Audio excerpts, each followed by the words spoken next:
नमस्काराः बन्धवः। अत्र पाठे भवतां समेषां हार्दिकं स्वागतम् अस्ति। अद्य वयम् एधधातोः लिटि लकारे रूपाणां साधनार्थं प्रक्रियां स्मरामः, पठामः।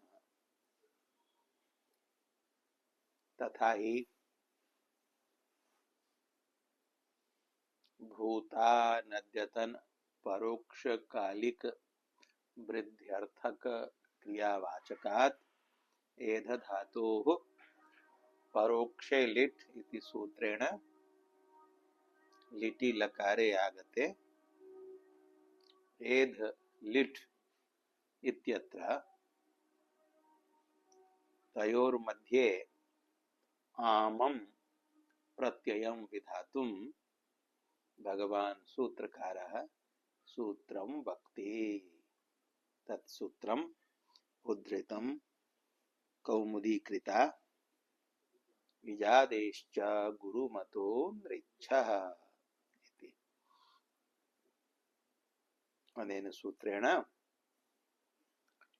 लिटि लकारे धातोः परः आम् प्रत्ययः विधीयते। पूर्वं सूत्रस्य अर्थो वक्तव्यः। सूत्रेऽस्मिन् आम् इति पदं लिटि इति पदं च पदद्वयम् अनुवर्तनीयम्। कुतः? आम् इत्यस्य लिटि इत्यस्य च अनुवृत्तिर्भवति कास् प्रत्ययादाम मंत्रे लिटि। तत्र आम् इत्यपि वर्तते, लिटि इत्यपि वर्तते। उभयोः पदयोः अत्र अनुवृत्तिः अस्ति। अतः सूत्रार्थः भवति इजादिर् यो धातुः गुरुमान् ऋडिच्छत्यन्यः तत आम् स्यात् लिटि। लिटि लकारे परतः धातोः आम् प्रत्ययो भवति। कस्मात् धातुः भवति? यह धातुः इजादिः स्यात्। इच् आदिः यस्य स इजादिः। जानन्ति भवन्तः? इच् अर्थात् अकारातिरिक्तः सर्वोपि स्वरवर्णः। अकारं विहाय अन्ये अचः सन्ति इचः। ए ओ ऋडील् ऋ ए ओ ऐ औ एते वर्णाः। सः इच् आदिः प्रथमावयवः यस्य धातुः स धातुः इजादिः। किंच यह धातुः गुरुमान् अस्ति। गुरुः अस्ति यस्मिन् स गुरुमान्।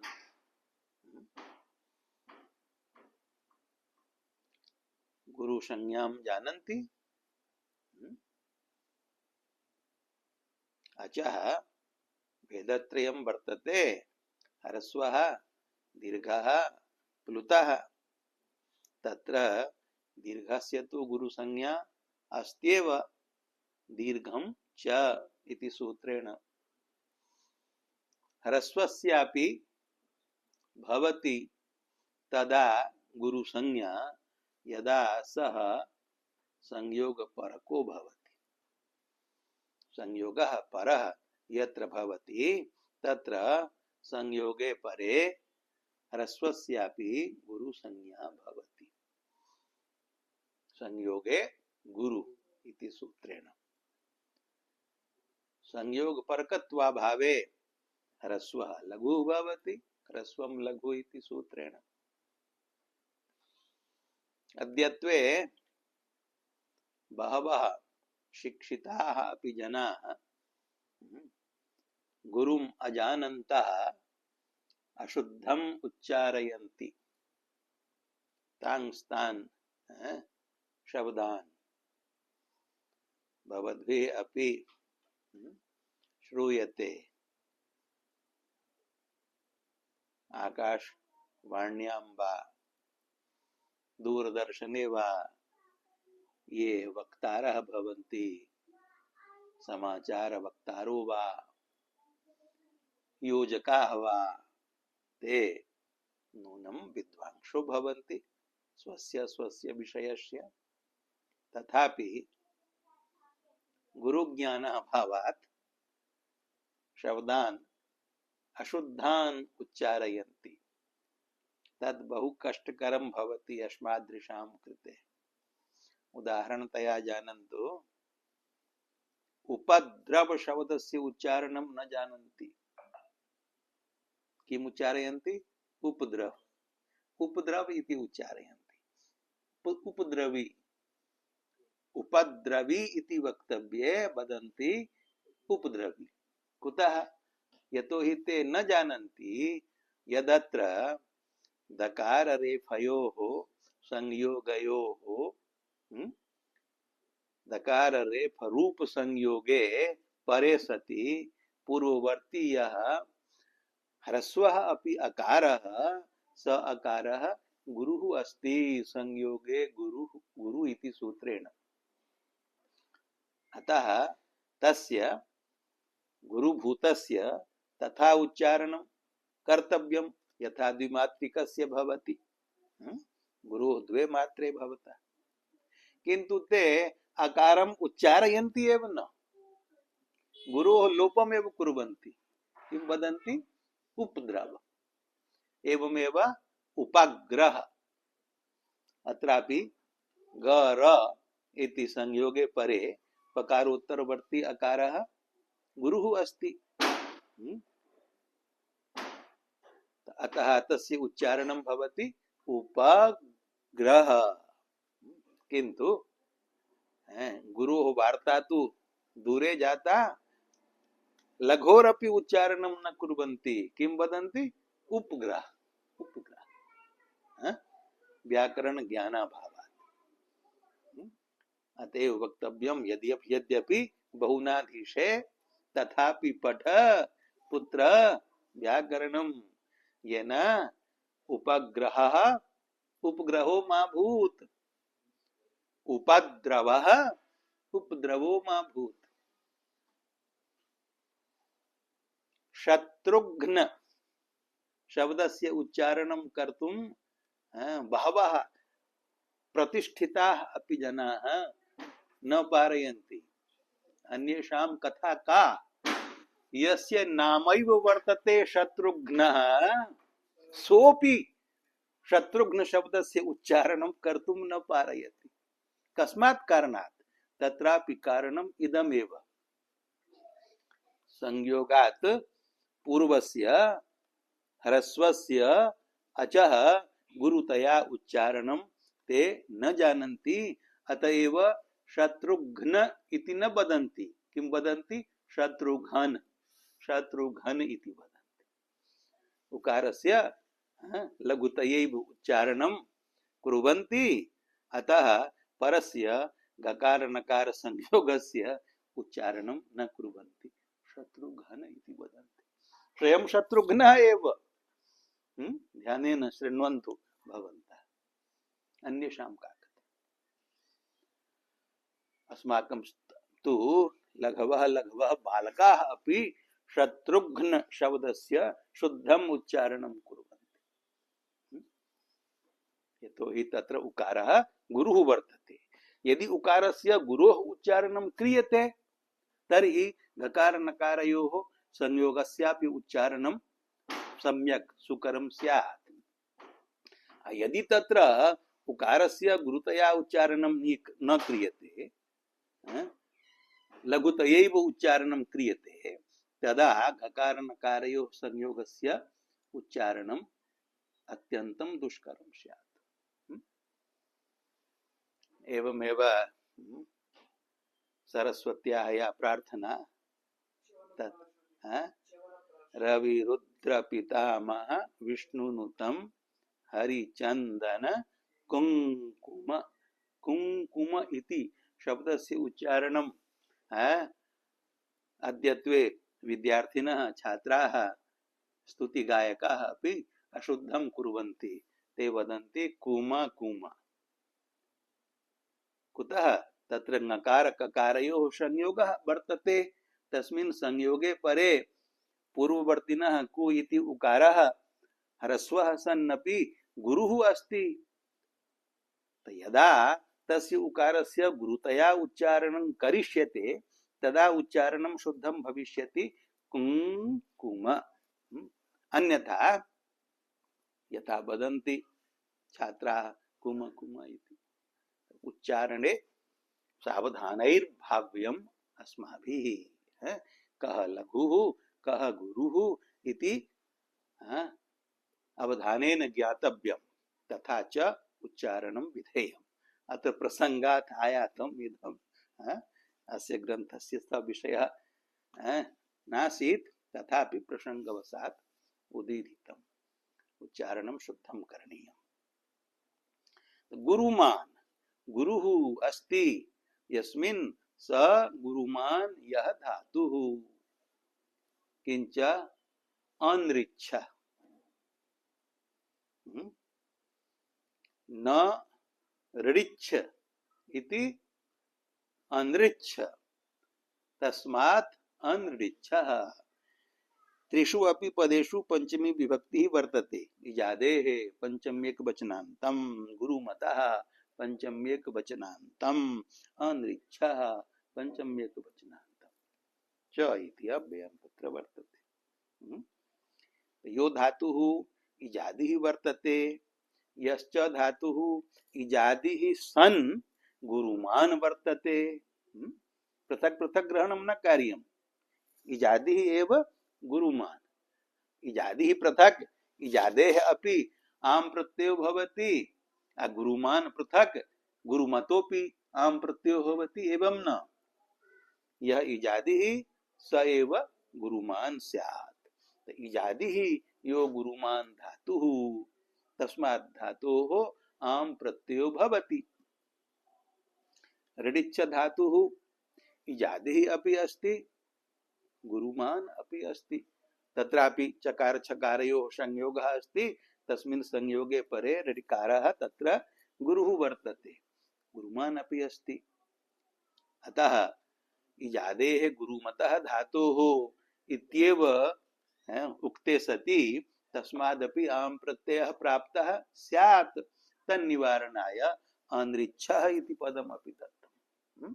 ऋच्छ भिन्नात् इजादेः गुरुमतः धातोः परः आम प्रत्ययो भवति लिटि लकारे परे सति। अत्र एध लिट् वर्तते। एध लिट् इत्यत्र लिटि लकारे परे एध धातुः इजादिः अपि अस्ति, गुरुमान् अपि अस्ति, ऋडिच्छ भिन्नः अपि अस्ति। अतः अस्मात् एध धातोः परः आम प्रत्ययो भवति। आम प्रत्यये कृते सति रूपं जातम् एध आम सम्मिलने एधाम लिट्। अत्र लिटः लोपार्थं सूत्रम् उक्तम् अस्ति आमः। अत्र या पंक्तिरस्ति सा आमः इति सूत्र व्याख्यानन्तरं पश्चात् व्याख्यायते। आमः सूत्रस्य अर्थः अस्ति आमः परस्य लुक् स्यात्। आमः इत्यत्र पंचमी विभक्तिः ज्ञातव्या। अस्यां वृत्तौ आमः परस्य लुक् स्यात् इति लिखिता वर्तते अस्मिन् ग्रन्थे। अन्येषु ग्रन्थेषु कुत्रचित् आमः परस्य लेर् लुक् स्यात् इत्यपि वृत्तिरस्ति। तत्र कारणं वक्ष्यते। आमः परस्य लेर् लुक् स्यात् इमामेव वृत्तिं गृह्णन्तु। अत्र एध आम लिट् इत्यत्र आमः परः लिः अस्ति, लिट् लकारः, तस्य लिटः लुक् भविष्यति। आमः इति सूत्रे लेः इत्यस्य अनुवृत्तिः कर्तव्या। यदि वृत्तौ लेः अस्ति चेत् मंत्रे घाष वर्णश व्रीदाद् वृच् क्री गमिजनिभ्यो लेः छान्दसं सूत्रम् छन्दसि प्रयुज्यते। मंत्रे घस वर इत्यादिभ्यः धातुभ्यः परस्य लेः, तत्र लेः अर्थात् चलेः, लुङि लकारे यः चलिः प्रत्ययः, तस्य चलेः लुक् भवति तेन सूत्रेण। अत्र लेः इत्यस्य अर्थः लिटः, यतोहि उभयत्रापि लिः इति रूपं समानम् अस्ति। चिलिः इत्यत्रापि लिः अस्ति, लिट् इत्यत्रापि लिः अस्ति। अतः लि शब्देन यथा चिलेर्ग्रहणं तथैव लिटः ग्रहणं भवितुम् अर्हति। अत्र लि शब्देन लिटः ग्रहणम् अस्ति। आमः परस्य लिटः लुक् भवति। आमः इति सूत्रेण लिटः लुक् कर्तव्यः। लुकि कृते एधाम इति रूपम् अवशिष्टम्। इदानीं यादेश्च गुरुमतो नृच्छः इति सूत्रे या पंक्तिः अस्ति सा व्याख्यायते। आमो मकारस्य नेत्वम् आस्कासो राम विधानास् ज्ञापकात्। प्रश्नः अस्ति, आम यह प्रत्ययः अस्ति स मकारान्तः अस्ति, उपदेशे अन्त्यो हल वर्तते मकारः, तस्य मकारस्य इति संज्ञा स्यात्। हलन्त्यम् उपदेशेन्त्यम् हल इति स्यात् इति भवति। इति संज्ञायां सत्यायां तस्य मकारस्य लोपो भविष्यति। तस्य लोपः तत्र मकारस्य श्रवणं तु न स्यात्। भवद्भिः उच्यते एधाम इति रूपम् अस्ति। एधाम इति रूपं कथं? मकारस्य इति संज्ञा कुतो न विहिता, तस्य लोपः कथं न कृतः इत्ययं प्रश्नः अस्ति। भवताम् अपि मनसि अस्ति न वा? अयं प्रश्नः अस्ति। प्रश्नः अस्ति चेत् तस्य प्रश्नस्य उत्तरं दातव्यम्। ग्रन्थकृता उत्तरं दत्तम्। आमो मकारस्य न इत्वम्। भवतां प्रश्नः यः अस्ति सः उत्तरयोग्यः वर्तते। अतः एव उत्तरति ग्रन्थकारः आम् इति प्रत्ययस्य यः अन्त्यः हल् मकारः तस्य इत्संज्ञा यद्यपि प्राप्ता तथापि अत्र इत्संज्ञा तस्य न भवति। कस्मात् न भवति? प्राप्ता चेत् तर्हि इत्संज्ञया भवितव्यमेव। कस्मात् कारणात् न भवति? तत्र कारणम् उच्यते आस्कासो राम विधानास् ज्ञापकात्। अत्र सूत्रकार वचनं प्रमाणम्। किं तद् वचनं? सूत्रकारः आस धातोः लिटि आस धातोः परम् आम् प्रत्ययं विधत्ते। सूत्रं वर्तते दयायासश्च। अनेन सूत्रेण किं भवति? दया धातोः अय धातोः आस धातोश्च परः आम् प्रत्ययो भवति। लिटि लकारे आस धातोः आम् विहितः, एवमेव कास धातोरपि आम् विहितः। कास प्रत्ययादाम मंत्रे लिटि इति सूत्रे प्रथमः एव धातुः कास धातुः वर्तते। कास धातोः आम् विहितः। इदानीं चिन्तयन्तु, यदि आमः मकारस्य इत्संज्ञा भवति तस्य लोपो भवति तर्हि अवशिष्यते आकारः। स आकारः कुत्र भविष्यति? मकारस्य इत्संज्ञा अस्ति अतः सः मित् अस्ति। तो मित् यः प्रत्ययः सः प्रत्ययः परश्च इति बाधित्वा कुत्र भविष्यति? मिदचोन्त्यात् परः इति सूत्रेण अन्त्यात् अचः परः यस्य विहितः तस्य अचां मध्ये यः अन्त्यः अच् तस्मात् परो भविष्यति। आस धातोः कास धातोः यः विहितः आम् सः मित्वे सति कुत्र भविष्यति? सकारात् पूर्वः आकारात् परः। आस इत्यत्र आ स इति रूपं भविष्यति। द्वयोः आकारयोः दीर्घे कृते पुनः आस इत्येव रूपं भविष्यति। आम विधानात् प्राक् अपि आस आसीत्, आमी कृते अपि आस इत्येव अस्ति। एवं काश धातोरपि गतिः तत्रापि आमी कृते मकारस्य संज्ञायां मित्वात् सह आम का इति आकारात् परो भविष्यति। का आस इति रूपं भविष्यति। तत्रापि द्वयोः आकारयोः सवर्ण दीर्घे कास इत्येव रूपं भविष्यति। तदा आम विधानस्य किमपि सार्थक्यं जातम् अनर्थकं जातम् व्यर्थं जातम् आम विधानम्। अस्मिन् शास्त्रे किमपि व्यर्थम् अस्ति? नहीं अस्ति। एका मात्रापि व्यर्था नास्ति। आम प्रत्यय विधानं व्यर्थं कथं स्यात्?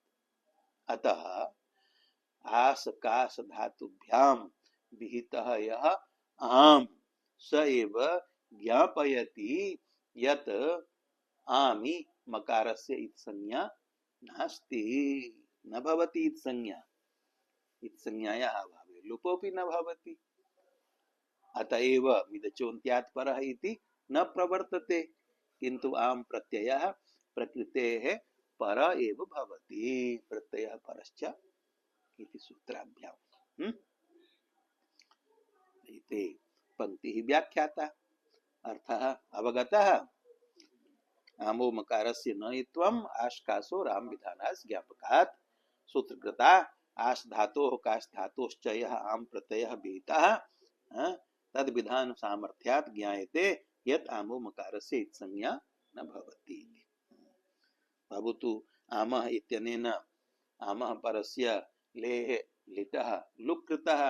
लुकि कृते किं रूपम् अस्ति? एधाम्। एधाम् इति रूपम् अस्ति। एधाम् इति सुबन्तं पदम् अस्ति। किमस्ति? सुबन्तं पदम् अस्ति। कथम्? कृदन्तस्य प्रातिपदिक संज्ञा भवति। एधाम् इति कृदन्तम् अस्ति। कः अस्ति कृत प्रत्ययः? लिट्। लिट् इति लकारः कृत प्रत्ययः अस्ति। तस्य लिटः यद्यपि आमः इति सूत्रेण लुक् कृतः तथापि प्रत्ययलोपे प्रत्ययलक्षणम् इति लिट् बुद्ध्या एधाम् इति रूपं कृदन्तम् अस्ति। कृदन्तत्वात् तस्य प्रातिपदिक संज्ञा भवति। प्रातिपदिक संज्ञायां सत्यां स्वाद्युत्पत्तिर्भवति।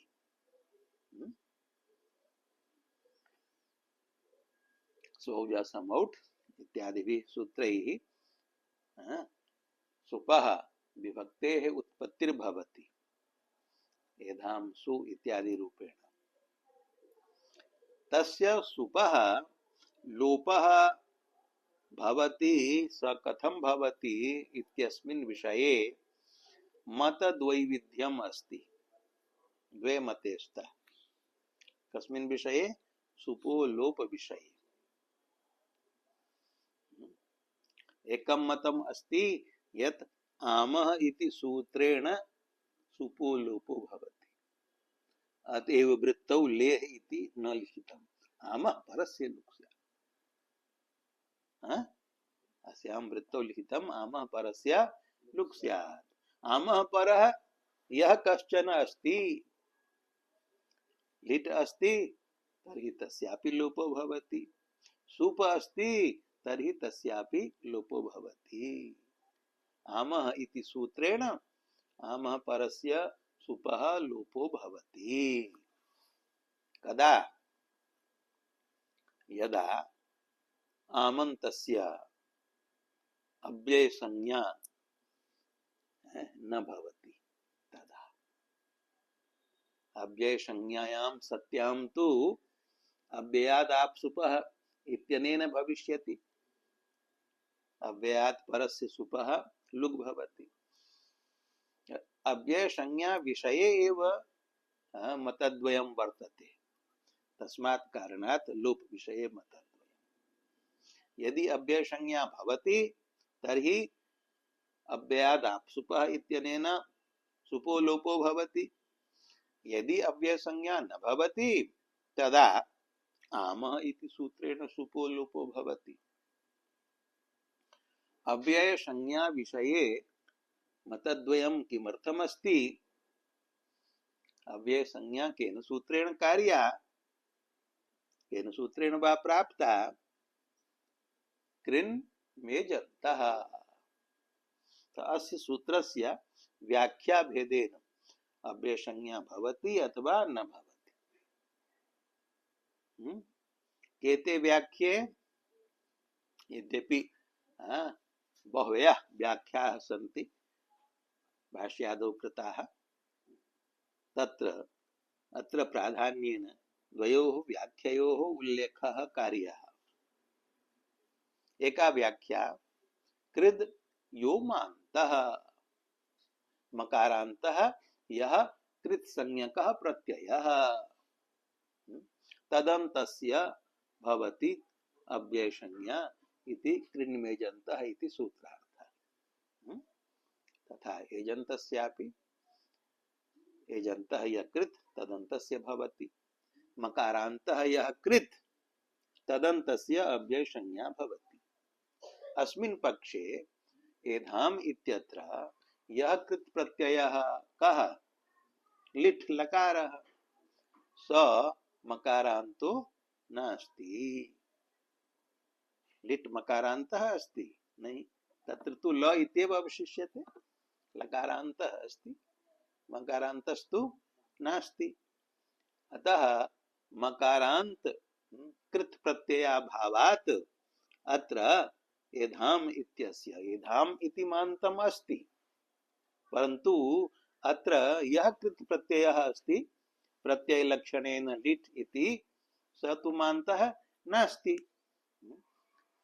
लिटः कृत्संज्ञकस्य मान्तत्वाभावात् एधाम् इत्यस्य मान्तत्वे सत्यपि अस्य अव्ययसंज्ञा भवितुं नार्हति। यदा अव्ययसंज्ञा नास्ति तदा सुपः लोपः केन सूत्रेण भविष्यति? आमः अनेनैव सूत्रेण। आमः परस्य लुक् स्यात्, अतएव अयम् अर्थः कृतः। किन्तु यदा कृन्मेजन्तः इति सूत्रस्य व्याख्यान्तरं क्रियते, किं तद् व्याख्यानं? मकारान्तः यः कृदन्तः तस्य भवति अव्ययसंज्ञा। कस्य भवति? मकारान्तस्य कृदन्तस्य। यदि एतादृशः अर्थः क्रियते, द्वयोः अर्थयोः भेदः वर्तते न वा? तत्र अर्थः आसीत् कृद्यो मान्तः, तत्र कृत् प्रत्ययस्य मान्तत्वम् इष्टम् आसीत्। अत्र कृत् प्रत्ययः मान्तो नास्ति, अतः अव्ययसंज्ञा न जाता। किन्तु अस्मिन् अर्थे भविष्यति अव्ययसंज्ञा। मकारान्तं यत् कृदन्तं तस्य अव्ययसंज्ञा भवति। एधाम् इति मान्तम् अस्ति, मकारः श्रूयमाणः अस्ति अन्ते, श्रूयमाण मकारान्तः अस्ति एधाम् इति। कृदन्तत्वम् अस्ति प्रत्ययलक्षणेन, कृत अस्ति लिट्, तस्य लुकि कृतेपि प्रत्ययलक्षणेन एधाम् इति रूपं कृदन्तम् अस्ति। एधाम इति रूपम कृदन्तम अपि अस्ति मान्तम अपि अस्ति।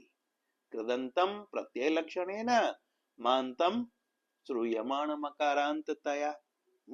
अतः मान्तम यत् कृदन्तम तत् किम एधाम तस्य कृण्वेजन्तः इत्यनेन अव्यय संज्ञा भवति। अव्यय संज्ञायां सत्याम अव्ययादाप सुपः इति सूत्रेणैव लोपो भवति। सुपः तदा आमः इति सूत्रस्य प्रवृत्तिः न कर्तव्या। अतएव अनेन सूत्रेण केवलं लेह लोपो भवति इति धिया वृत्तौ उक्तम् आमः परस्य लेर लुक उभय विधाया वृत्ति ही व्याख्या सा संगता। लेह इत्युच्यते तदपि वरम लेह इति नोच्यते तर्हि तदपि वरम कृन्वजन्तः इति सूत्रस्य व्याख्या भेदेन ज्ञातम्। यधाम इति प्रातिपदिकं वर्तते कृदन्तत्वात् प्रातिपदिकत्वात् सुबुत्पत्तिर्जाता तस्य सुपः अव्यय संज्ञा पक्षे अव्ययादाप्सुपः इत्यनेन लोपः अव्यय संज्ञायाः अभावे आमः इति सूत्रेण लोपः संजातः। तर्हि किम् अवशिष्टम् तदेव एधाम इति रूपम्। अत्रैव पाठविरामो विधेयः। अत्र तु बहु व्याख्येयम् अस्ति। क्रिञ्चानुप्रयुज्यते लिटि इति सूत्रस्यापि व्याख्यानं महत् अपेक्ष्यते। आम प्रत्ययवत् प्रियोनुप्रयोगस्य इत्यस्यापि। तर्हि श्वः एतयोः सूत्रयोः व्याख्यानं करिष्यते। अत्रैव पाठविरामो भवतु। ओम शान्ति शान्ति शान्तिः।